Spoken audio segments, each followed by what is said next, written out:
लेकिन जब बहू बहुत जिद की तो पैर ढीला कर दी, छोड़ दी।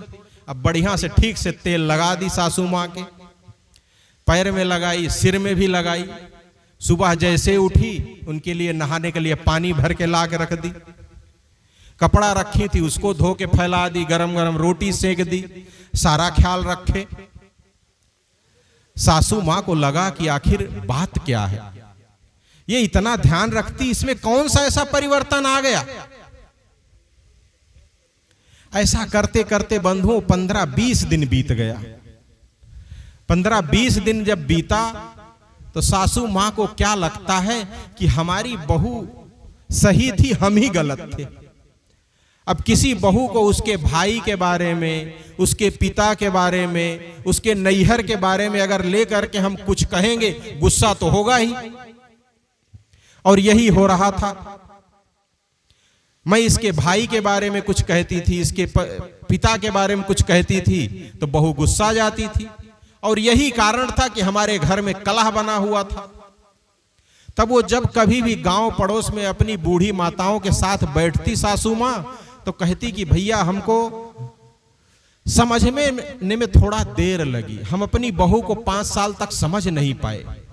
गलती उसकी नहीं थी, हम ही गलत थे। हम ही जो उसको उल्टा सीधा कह देते थे, इसके कारण से हमारे घर में कलह मचा हुआ था। और हमारी बहू तो बहुत अच्छी है। अब रोज इधर बहू गिन रही है कि आज 25 दिन हो गया, 5 दिन की खुराक और बची है, उसके बाद तो बूढ़ा माई का राम नाम सत्य है। अब 25 दिन जब बीत गया तो सासू माँ को लगा कि जब इतना बढ़िया से कोई सेवा करने वाला घर में हो तो हमें किस चीज की चिंता। अब वो कभी भी जब कभी मेला जाए, बाजार जाए, कहीं जाए तो अपनी बहू के लिए कुछ खाने के लिए वस्तु ले आए। कभी बाल में लगाने वाला, कभी मस्तक में लगाने वाला, कभी टिकुली, कभी बिंदी, कभी सेंदूर, कुछ भी खरीद लाएं खाने पीने के चीज, और ला करके बाहर से ही पुकार के अपने बहू को दे दें। अब बहू को भी अच्छा लगे कि सासू माँ हमारी इतना ख्याल रखती हैं। लेकिन इधर बहू गिनते जा रही है कि 5 दिन और बचा है। अब 5 दिन बाद तो दवा की खुराक पूरी और बुढ़िया अपने रास्ते, हम अपने रास्ते, 5 दिन और सेवा कर लें बस। तो होता क्या है, इसी बीच सासू माँ एक दिन बाहर से आई कहीं से, अपनी संगी साथियों के साथ बैठी थी और कहीं कि भैया हमको बहू नहीं मिली, हमको लक्ष्मी मिल गई है। और हमारे घर में जैसी बहू है वैसी बहू किसी के पूरे गांव में नहीं है।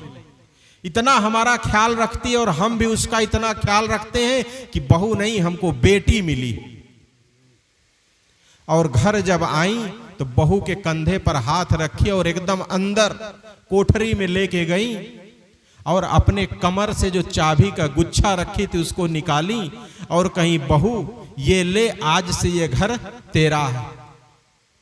और पेटी खोल के उसके सामने रख दी, देख ये सोना है, ये गहना है, ये सामान है, ये कीमती वस्तु है, ये यहाँ यहाँ रखा है, इसको तू देख ले और जहां मन चाहे वहां उपयोग करना और जहां मन चाहे वहां रखना। आज से तू इस घर की मालकिन है, हमको तो बस 2 रोटी चाहिए, 2 रोटी मिल जाए, उसके बाद हमें कुछ नहीं चाहिए इस घर से। अब इस घर को तू अपना समझ के इसको संभाल। इतना जब सासू माँ बोली तो बहू की आंख से आंसू बहने लगा कि ये तो अपना पूरा घर हमको दे दी, पूरी अपने जीवन की कमाई जो एक एक अपना गहना वस्तु रखी थी, चीजें रखी थी जो अपना कभी नहीं पहनी, उसको हमको दे रही। और हम एक हैं कि इनके मारने के लिए प्लान बना रहे हैं। 5 दिन बाद तो यहां से दुनिया से इनका सदा यहां से स्वर्गवास हो जाएगा, इनका शरीर गल जाएगा। अब गांव में तो पूरा ख्याति फैल ही गई थी भाई कि बहू तो इतना सेवा भावी, मरने के बाद तो कोई शक करेगा नहीं, ये तो पक्का था। लेकिन बहू को क्या लगा कि सासू माँ अगर इस घर से मर गई, चली गई, तो इतना बड़ा घर, पतिदेव तो बाहर दिन भर काम में चले जाते हैं, हम अकेले कैसे रहेंगे इस घर में? इस सुनसान में शमशान घाट जैसे लगेगा, कैसे जीवन बीतेगा? और इतना बढ़िया जीवन चल रहा है, इतना प्रेम दे रही, इतना ख्याल रखती हमारा। अगर ऐसे जीवन भर कोई करने वाला मिल जाए तो कमी क्या है। हम तो इनसे झूठा प्रेम किए और ये उसे सच्चा समझ के हमें अपना सर्वस्व दे दी। इतनी प्रशंसा करती हैं हमारा। अब जहां से दवा लाई थी, याद आई कि चलूं महात्मा के पास कुटिया पर, कुछ उपाय निकालूं कि बहू को, अब सासू मां को मारना नहीं है। पहुंची गांव के कुटिया पर जहां महात्मा रहते थे। पैर पकड़ी महात्मन, हमसे बहुत बड़ी भूल हो गई। कहे क्या हुआ बेटी, दवा काम नहीं कर रही क्या? कहने नहीं, ऐसी बात नहीं महाराज, हम अपनी सासू मां को मारना नहीं चाहते। आए कहे क्या, क्यों, क्या हो गया? कहे नहीं, चाहे जो हो जाए, हमारी सासू मां बहुत अच्छी है। कहे अच्छी है? अभी तुम 25 दिन पहले आई थी, रो रही थी कि जब तक सासू मां इस दुनिया से नहीं जाएंगी तब तक हमें सुख नहीं मिलेगा। आज कह रही हो सासू मां बड़ी अच्छी है। कहीं नहीं महाराज, वो हमारी भूल थी, हमारी ही कमी थी, हम उसको समझ नहीं पाए। हम तो उनको झूठा प्रेम दिए केवल 25 दिन, और उसी में वो लट्टू हो गई हमारे लिए। इतना प्यार तो हमारी मां नहीं दी थी जितना हमारी सासू मां हमको देती हैं आजकल।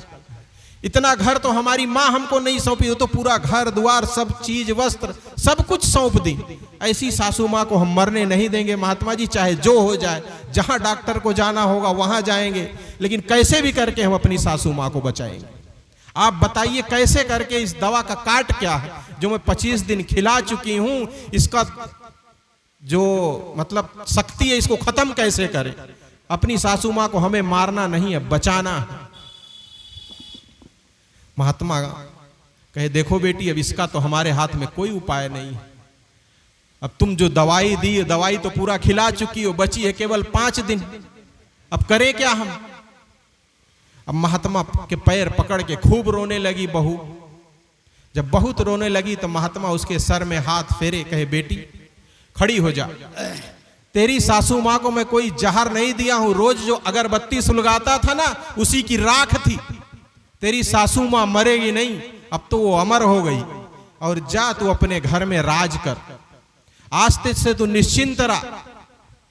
बंधुओं, इससे बड़ी समस्या है क्या हमारे घर में? हमारे घर में भी कुछ कहा सुनी हो जाती है सास बहू में, लेकिन इस दवा की कमी है। दवा क्या है समझ पाए आप लोग?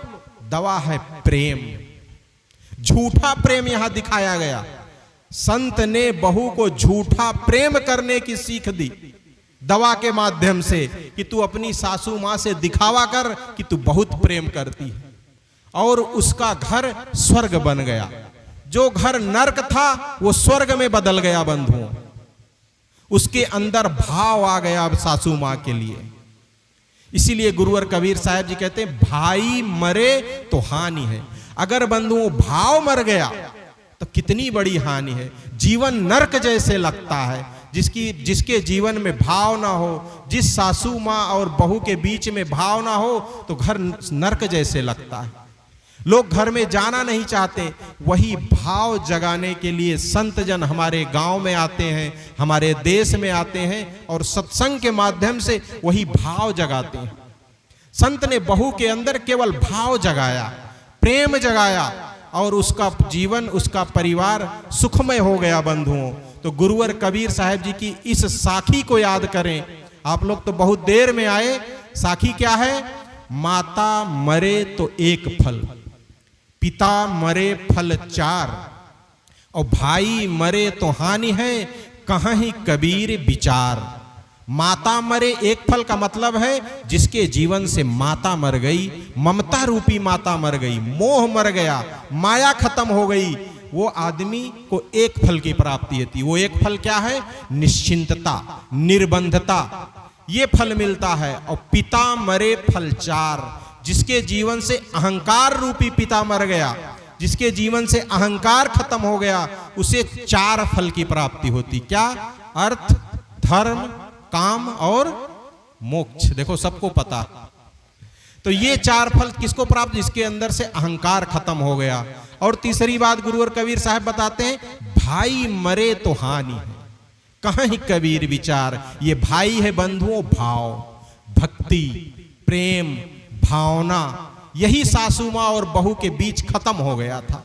इसी को संत ने जगाया और उसका जीवन स्वर्ग बन गया। और हम सबको भी यही भाव जगाना है संतों के प्रति, संत महात्माओं के प्रति, अपने माता पिता के प्रति। इस भाव को नहीं मरने देना है। अगर ये मर गया तो हमारी सबसे बड़ी हानि है। ये गुरुवर कबीर साहब विचार पूर्वक कहते हैं। बस और अधिक कुछ ना कहते हुए मैं अपनी बात को यहीं विराम देता हूं।